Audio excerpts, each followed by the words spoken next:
బీసీల రక్షణకు ప్రత్యేక చట్టం తీసుకొచ్చే దిశగా ఏపీ ప్రభుత్వం కీలక అడుగులు వేస్తోంది. ఎస్సీ ఎస్టీ అట్రాసిటీ చట్టం తరహాలోనే బీసీలపై జరిగే అన్యాయాలు దాడులకు అడ్డుకట్ట వేసేలా బీసీ రక్షణ చట్టం రూపకల్పన చేస్తుంది. అయితే దాదాపు 2 ఏళ్ల పాటు కసరత్తు చేసినటువంటి ప్రభుత్వం ఇప్పుడు ముసాయిదా బిల్లును కూడా సిద్ధం చేసినట్టు తెలుస్తుంది. అయితే విజయవాడలో మంత్రి సవిత అధ్యక్షతన జరిగిన కీలక సమావేశంలో బీసీ చట్టం పైన చర్చించారు. ఇప్పటికే బిల్లును కేంద్రానికి పంపినట్టు మంత్రి అచ్చెన్నాయుడు కూడా తెలిపారు. ఇక అసెంబ్లీలో డ్రాఫ్ట్ బిల్లుకు ఆమోదం తెలిపామని, జాతీయ బీసీ కమిషన్ సూచనలు కూడా తీసుకున్నామని వాళ్ళు వెల్లడించారు. ఇక బీసీ చట్టం అమలుపై బలహీన వర్గాల నుంచి సలహాలు సూచనలు కూడా కోరారు.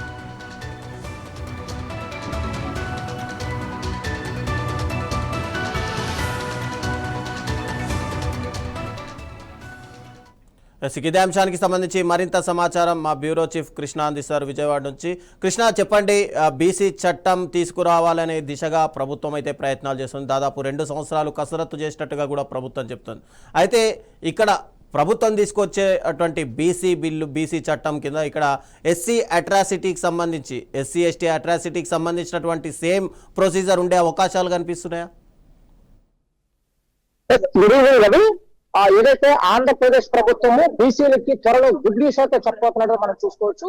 ఇప్పటి వరకు బీసీలు అనేక రకాలుగా బీసీలు అయితే వారికి రక్షణ కరువైంది. వారికి పొలం పేరుతో పెట్టి దూషించడమే కాదు, అదే విధంగా వాళ్ళు చేస్తున్నటువంటి వృత్తులను కూడా దాన్ని టార్గెట్ చేస్తూ అవమానాలు గురి చేస్తున్నారంటూ కూడా ఆంధ్రప్రదేశ్ వ్యాప్తంగా కూడా అనేక సందర్భాల్లో బీసీ సంఘాలు కానీ బీసీలో ఉన్నటువంటి శాసనసభ్యులు కానీ అనేక రకాలుగా కూడా బహిర్గతంగా చెప్పిన పరిస్థితి కనిపిస్తుంది. వీటన్నిటికీ ఏదైతే కూటమి ప్రభుత్వము గతంలో ఇచ్చినటువంటి, అంటే పాదయాత్రలో లోకేష్ బాబు చేసినటువంటి పాదయాత్రలో ఇచ్చిన హామీలు కావచ్చు, అదే విధంగా చంద్రబాబు నాయుడు వెన్నుముకైనటువంటి తెలుగుదేశంతో వెన్నుముక అంటూ నిత్యం కూడా చెప్తున్నటువంటి బీసీలు ఏదైతే ఉన్నారో, ఈ బీసీలకు వారికి రక్షణగా ఒక చట్టాన్ని తీసుకొస్తామని చెప్పి దాన్ని మేనిఫెస్టోలో పెట్టిన పరిస్థితి కూడా కనిపిస్తుంది.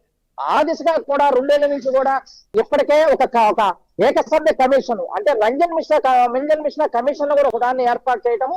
ఆ కమిషన్ ఇప్పటికే రాష్ట్ర వ్యాప్తంగా అన్ని జిల్లాలలో ఉన్నటువంటి బీసీల స్థితిగతులతో పాటు బీసీ సంఘాలు, బీసీ మంత్రులు, ఎమ్మెల్యేలు, ఎమ్మెల్సీలు, ఎంపీలు వీరందరితో కూడా ఇప్పటికే సంప్రదింపులు అయితే ఆ కమిషన్ జరిపిన పరిస్థితి చూస్తున్నాం.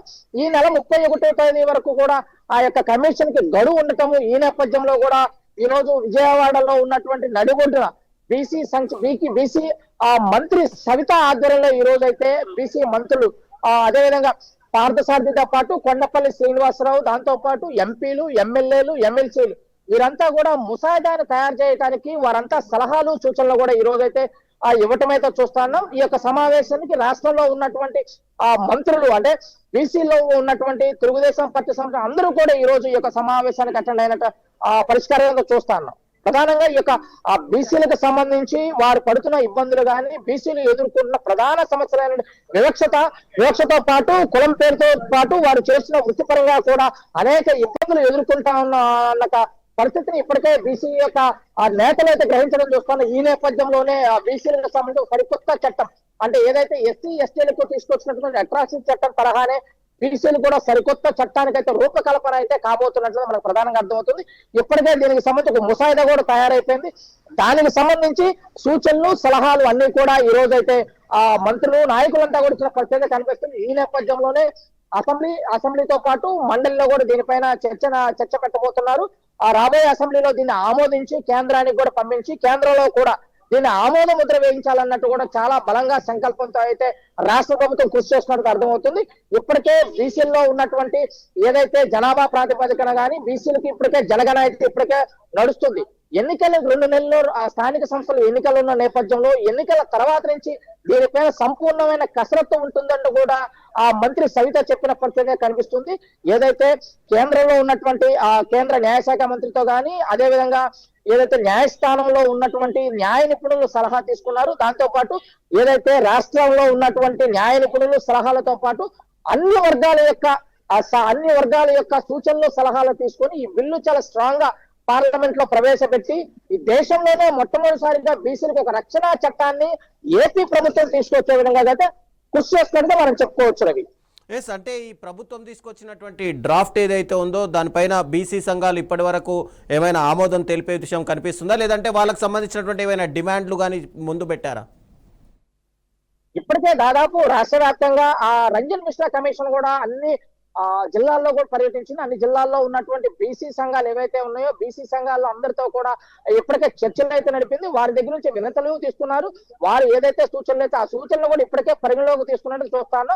దీంతో పాటు ఒక మంత్రివర్గంతో కూడుకున్నటువంటి ఒక సబ్ కమిటీని కూడా రాష్ట్ర ప్రభుత్వం నియమించి ఆ సబ్ కమిటీ కూడా అన్ని జిల్లాల్లో ఉన్నటువంటి నాయకులతో మాట్లాడి అనేక రకాలుగా దీనిపైన ముసాయిదాను ఎలా తయారు చేయాలి, ఈ చట్టానికి చాలా బలంగా అంటే మళ్ళీ ఈ యొక్క బీసీల జోలికి ఎవరు రావాలన్నా కూడా భయపడే విధంగా ఈ చట్టాన్ని అయితే రూపొందిస్తున్నట్లయితే మనం చూసుకోవచ్చు. ప్రధానంగా తీసుకుంటే జనాభాలో అత్యధిక భాగం ఉన్నటువంటి బీసీల్లో ఉన్నటువంటి బీసీలకి అనేక రకాలుగా ఇబ్బందులు. కొన్ని కులాల్లో ప్రధానంగా తీసుకుంటే బీసీల్లో ఉన్నటువంటి కొన్ని కులాలకి ఈ యొక్క వివక్షత వస్తుంది సమాజంలో అని కూడా ఈ యొక్క మంత్రివర్గంతో పాటు ఈ కమిషన్ కూడా గ్రహించినట్లయితే చూస్తాను. ఈ నేపథ్యంలోనే రాష్ట్రంలో అనేక సంఘాలు కొన్ని వందల కొద్ది సంఘాలు బీసీ కోసం పాటుపడే సంఘాలు ఉన్నాయి. ఆ సంఘాలన్నీ కూడా ఈ యొక్క ఏదైతే మొదటి నుంచి కూడా వాదనతో చేస్తున్నా బీసీకి రక్షణ కల్పించండి, బీసీల అభివృద్ధికి సరికొత్త చట్టాలు రావాలని ప్రభుత్వాన్ని విన్నవించుకునే పరిస్థితి. ఆ నేపథ్యంలోనే ఈ యొక్క కమిటీకి ఇప్పటికే సలహాలు సూచనలు ఇచ్చారు. అన్ని రకాలుగా ఈ చట్టం రూపకల్పన చేయడంలో బీసీ సంఘాలు కూడా చాలా కృషి చేశాయనేది చెప్పుకోవచ్చు. ఎస్, అంటే ప్రభుత్వం ఏదైతే ఈ బీసీకి సంబంధించినటువంటి డ్రాఫ్ట్ తీసుకొచ్చిందో అది స్వాగతించాల్సిన విషయం. కానీ దీనిపైన అఖిలపక్షం ఏర్పాటు చేసే అవకాశాలు ఏమైనా కనిపిస్తున్నాయి? ఎందుకంటే ఇతర పార్టీలకు సంబంధించి కూడా అభ్యంతరాలు ఉండొచ్చు కదా. ఎస్ కృష్ణ, చెప్పండి.